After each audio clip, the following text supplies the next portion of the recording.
WFP وايي افغانستان سره د هند مرسته شوي غنمو لومړی جوپه هرات ته رسیدلی. سلام درنو لیدونکو، ستړي مشئ.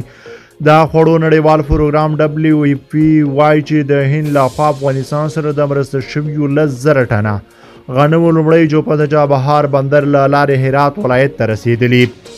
چې ټاکل شوي د غنمو د وړو کولو وروسته به په 14 ولایتونو کې په اړو کسانو وویشل شي.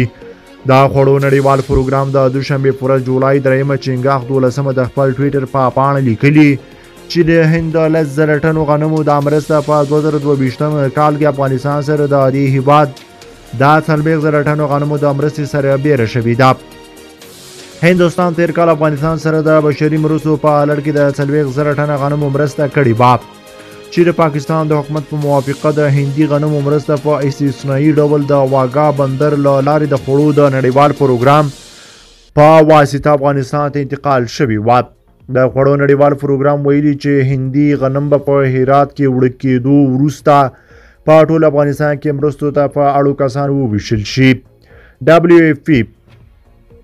افغانستان ته د هندي غنمو د رسیدلو دا خبره په داسې حال کې ورکوي چې دغه ادارې د سهشنبې پر جولای 4 چنګاښ 13 ویلي چې د ملګرو ملتونو د خوړو نړیوال پروګرام سره د مرستو د نشتون له امله یې د هغو کسانو شمېر 15 میلیونو ته راکم کړی دی چې دا اداره په افغانستان کې هره میاشت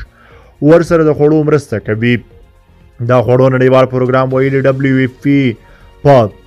عاجل ډول له $1 میلیارډ څخه زیاتو پیسو ته اړتیا لري ترڅو د ژمي په موسم کې خپل فعالیتونو ته دوام ورکړي.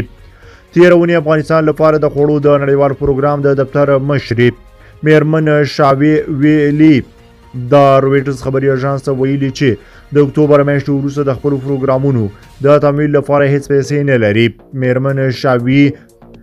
ویلي دي موږ په دې وتوانېدو چې د 15 میلیونو کسانو لپاره تر راتلونکو 2 میاشتو مرستې برابرې کړو، خو د هغې وروسته موږ نورې منابع نه لرو.